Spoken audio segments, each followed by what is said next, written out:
High বন্ধুরা, সবাই কেমন আছেন? আশা করি অনেক ভালো আছেন।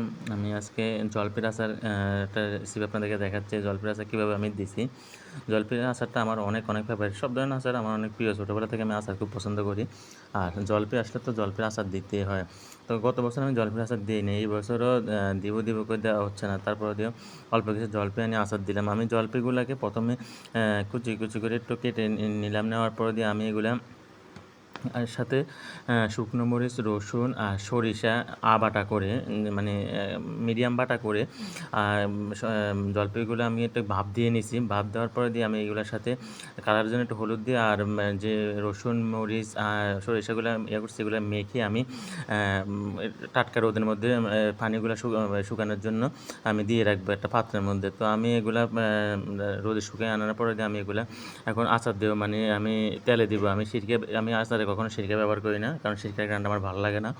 তো আমি খাঁটি সরিষা, রাঁধুনি খাঁটি সরিষার তেলটাই ইউজ করছি আচারের মধ্যে। তো আমি তেল দেওয়ার পরে তেলের মধ্যে আমি লং, এলাচি, দারুচিনি দিয়ে নিলাম একটু গ্রানের জন্য।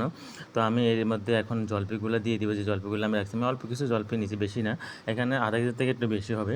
তো জলপিগুলোকে আমি তেলের মধ্যে ভালো মতো ভেজে নেবো। আর আলাদা কোনো মশলা দেবো না আমি, যেহেতু রসুন, সরিষা, শুকনো মরিচ এখানে আছে, আলাদা জালও দিব না। তো আমি যখন তেল ভাজার পরে দিয়ে আমি পরিমাণ মতো চিনি দিয়ে দিছি। যে যেরকম মিষ্টি খাই ওরকম মিষ্টি, আমি মিষ্টি একটু কম খাই। তো এখন আমি পাঁচফোড়ন দিয়ে দিচ্ছি। পাঁচফোড়ন হচ্ছে আচারের প্রাণ। তো সবাই ভালো থাকবেন। আসসালামু আলাইকুম।